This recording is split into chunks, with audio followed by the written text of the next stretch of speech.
Hey, it's State of State. We got your Nittany Line update. It's a football discussion with Tom and Justin, so kick back and press play. With former Penn State and NFL defensive back Justin King, I'm Tom Hannafin. This is State of State.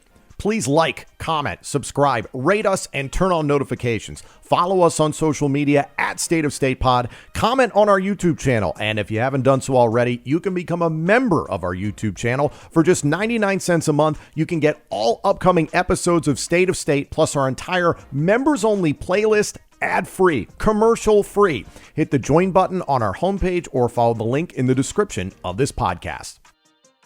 This podcast is presented by BetOnline. BetOnline is the world's most trusted betting platform and your number one source for all your sports betting action. Baseball season is in full swing. BetOnline has more ways to stay in the action with the latest odds, news, and scores, even live in-game betting while the games are being played. We keep the dog days of summer rolling with the largest selection of odds on everything, with updated odds on Major League Baseball, UFC, and boxing to tennis and NFL futures. BetOnline remains the best online source for all your sports wagering info. In between games, head over to the BetOnline Casino with all the top Vegas-style games, including poker and live casino.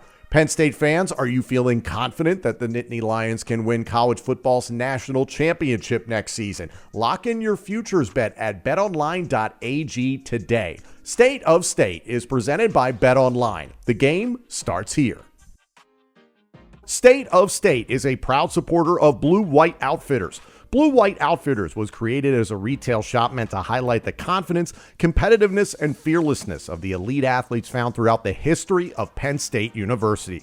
Check out their Lockdown U and Lawn Boys merchandise today. All sales from Blue White Outfitters directly benefit Penn State student athletes. Also, official State of State merchandise is available now. Support the show and grab State of State t-shirts, hoodies, hats, and more. Visit www.bluewhiteoutfitters.com today. Hi, everyone. Welcome to State of State. I'm Tom Hannafin. He's Justin King. Today, we are breaking down some recent comments from Penn State offensive coordinator Andy Kotelnicki. In recent weeks, we got to hear from both Kotelnicki and defensive coordinator Jim Knowles. We had a deep dive on some of Jim Knowles' comments earlier on this week, some really glowing comments about the defensive back room, linebacker Amari Campbell, Tony Rojas, the observation of the defensive line maturation, who's going to be available once training camp gets underway.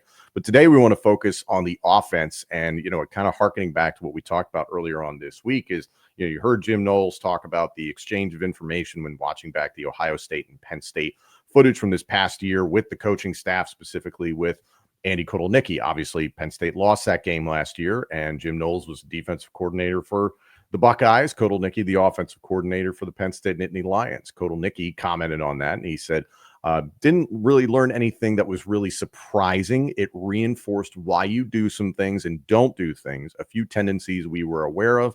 Nothing earth-shattering, but it was a good, healthy exercise. So it sounds like that collaborative environment is very much, everybody seems to feel that way. Knowles talked about it. Kotelnicki talked about it. Andy said, quote, with Jim's experience, mine, going against each other in the past, helping each other, it's just collaborative. If we're good, they're good. Fundamentally, it's about winning the game. And the big thing that we were talking about especially is that margin of winning and losing. Justin, you know this better than I. At this point where Penn State is, it's fractions of a percent, and the margins are so small. And he's like, the margin between winning and losing, it's about turnovers and explosives. They're obvious, but they're the difference. There's no stress or anxiety going into a game for our guys. It's not new at all. And that's referencing the fact that this is year 2 within this system, specifically for quarterback Drew Allar and a lot of other players. So knowing that that's the focus once again going into the season, keep the turnovers down, continue to churn out explosives. Does that make sense to you? It's like, yeah, that's pretty normal. That would make a lot of sense for them to focus on those things. Yeah, that was pretty normal. That's pretty normal strategy, game plan. Now it comes down to execution and all these things, right? But that's pretty normal. Normal targets, I would say.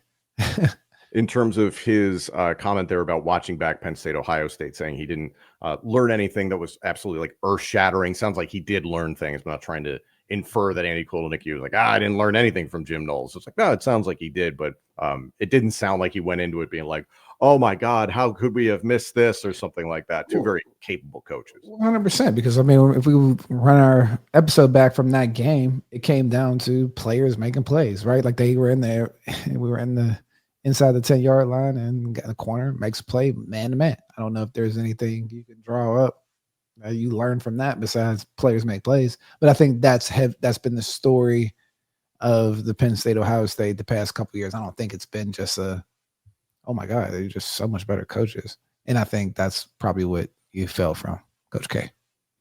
Speaking about quarterback, Andy Kotelnicki talked obviously about Drew Allar, said, quote, Drew is stronger, looks really lean, knows what he wants to improve on, good understanding of his capabilities and his limitations.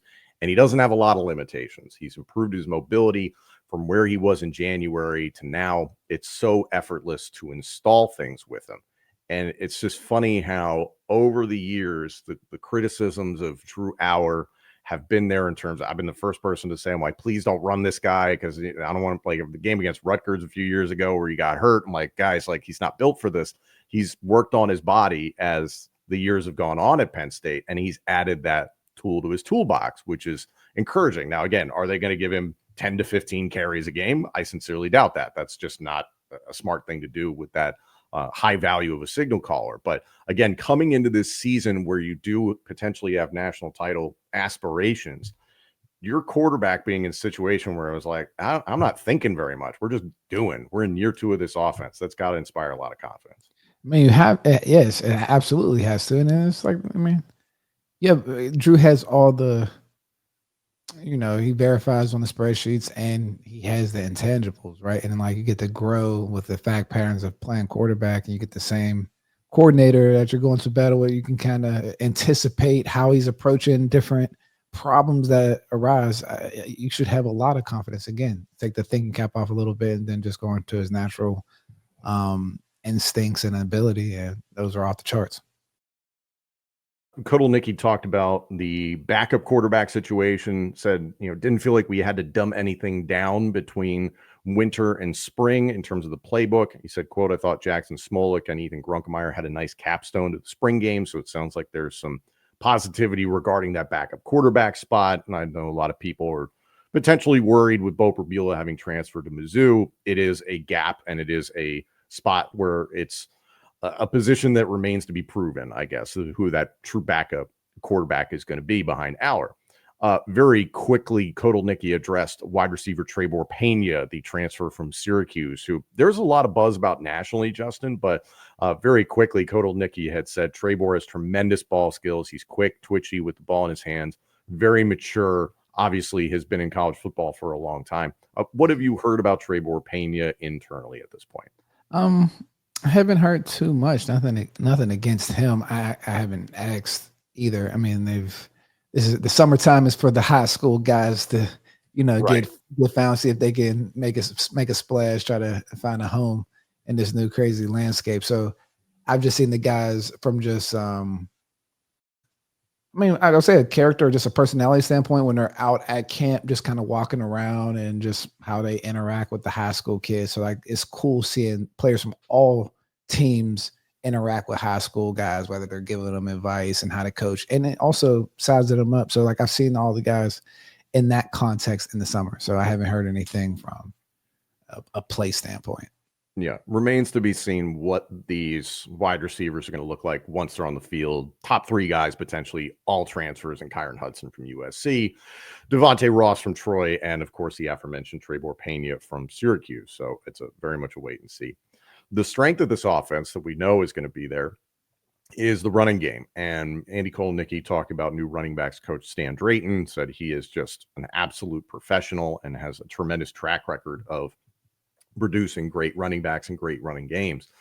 He said going into this offseason, he said, quote, we already have 2 really good backs. So 2 good backs like Nick and Kaytron getting better by 1% looks different than some of these other guys improving by 1%. Obviously, you have these younger guys, underclassmen, who are just kind of getting acclimated to the program, just getting their opportunities. Some of the guys in that running back room trying to get healthy off of last season. So there's that element as well. but you've seen it firsthand when you have elite players who already have most of the tools in the toolbox, as I've said.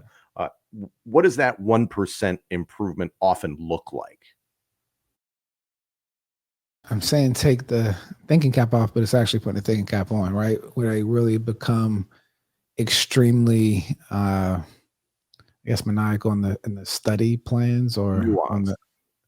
Yeah, well, I mean, the nuance and just understanding the concepts of the game, right? Becoming a coach on the field, taking that next step to really slow the game down from reading and like truly reading and reacting. And then well, even taking a step further, anticipating, right? Based on the setups and like what Coach Noel said, like, hey, trust me that I'm gonna put you in a position to call and put with my call, puts you in the right position to make a play because I know where the ball's gonna be.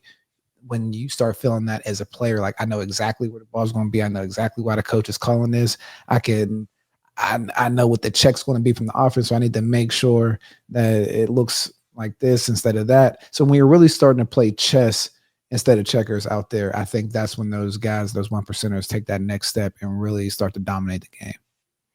And the question on top of the running backs is, okay, what's the offensive line going to look like this year? And it's not a huge drop off in that Sal Wormley, the only piece that is off to the National Football League. So a lot of continuity there. It's just kind of really like who's going to be in that right guard spot. Could you see a flipping at right guard and right tackle? You're going to have Anthony Donko back. He's cleared, I believe. So he's going to be available for camp, which is great. So do they stick with Rucci at right tackle and bump Donko inside? Vice versa? Is it Rucci? Somebody rotational at offensive tackle, that right tackle spot? Is it back to Donko? Is Cooper Cousins in there? So we're all just kind of keeping an eye on these situations for the running game. One position that was brought up was tight end. And speaking of guys that are coming back, Andrew Rappleyea is going to be back for camp at tight end. So somebody they have a lot of high expectations for.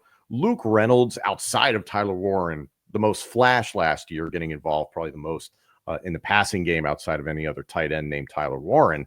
And the one guy that was brought up, I believe it was by our good friend Thomas Frank Carr from Blue White Illustrated, was Khalil Dinkins.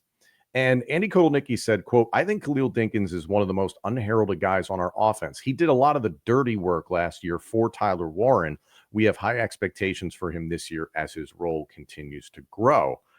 What do you think about Dinkins' skill set overall? Do you think he could be the primary tight end, not just as a blocker, but as a pass catcher for Penn State this year? Yeah, I mean, I think he's a unique athlete in the sense of creates a lot of mismatches from that tight end position. I mean, he's got good size, good length, and again, a great athlete. Another kid here from Western Pennsylvania. Dad played in the NFL, so like I mean, even from that standpoint, like he's been around it from the stand, like you just wait for the snap counts to get up, and the next thing you know, it's like, oh, I didn't know he was this good. Like he's that type of player, and I think he can have that type of impact when he moves forward. Because anytime an offensive coordinator says like, oh, this player was doing the dirty work, I mean, that's laying that foundation of trust to be able to like, all right, I know this guy understands this piece, so now we can really let him shine from being the focal point. So I think that's where he can step into this year.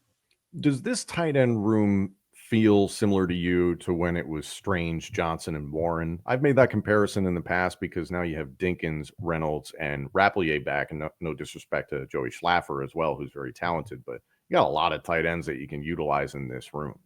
Yeah, I think it has the promise to be. I just don't know if they've had that production like the former that you just named, in the sense of like that's a pretty strong lineup of guys that going into it had proven their ability and all the different things. I think the other guys have a lot of promise and got one that has laid the groundwork to really build on top of. So I think it's charting the right way, and then that's when you lean on the development. So Ty Howard, based on what he's done, I think you can kind of check that box of it's going to continue to rise up in value in that room and the production.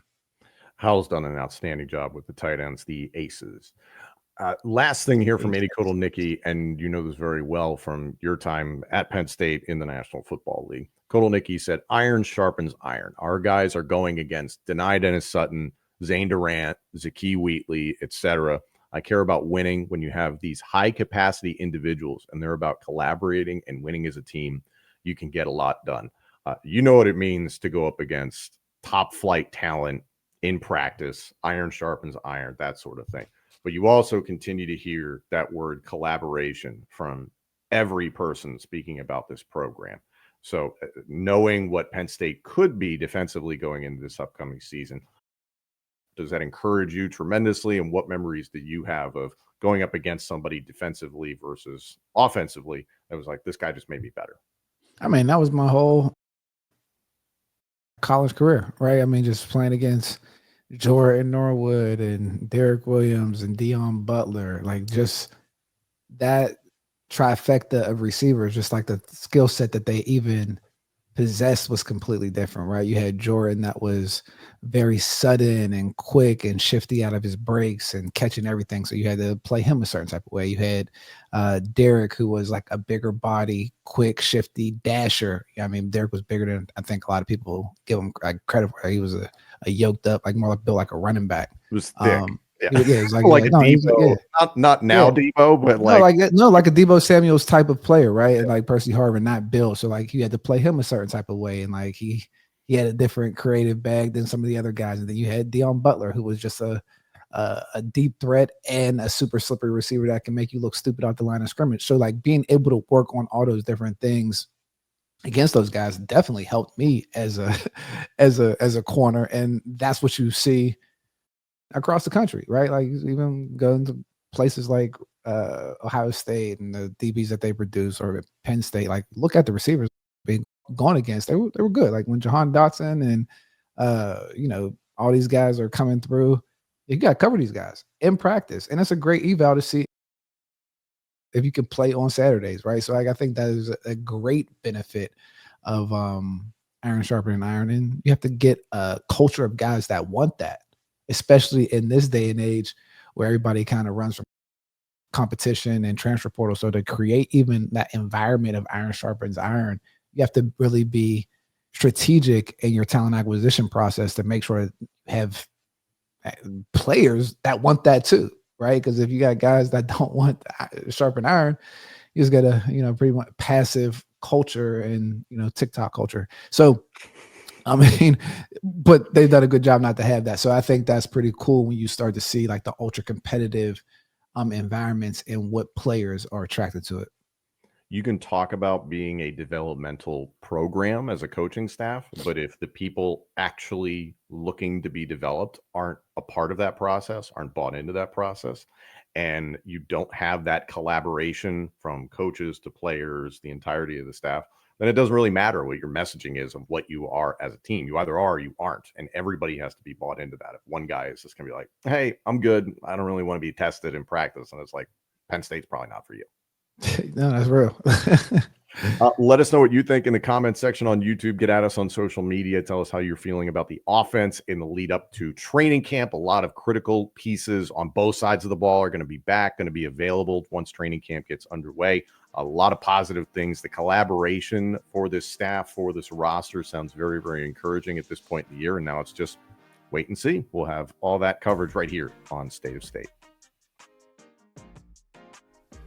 Thank you all so much for joining us. This episode and our entire library of shows is available now on YouTube, Apple Podcasts, Spotify, and wherever else you get your podcasts. Please like, comment, subscribe, rate us, and turn on notifications. Follow us on social media at State of State Pod. Comment on our YouTube channel. And if you haven't done so already, you can become a member of our YouTube channel. For just 99 cents a month, you can get all upcoming episodes of State of State, plus our entire members-only playlist, ad-free, commercial-free. Hit the join button on our homepage or follow the link in the description of this podcast. State of State is presented by BetOnline and by Blue White Outfitters.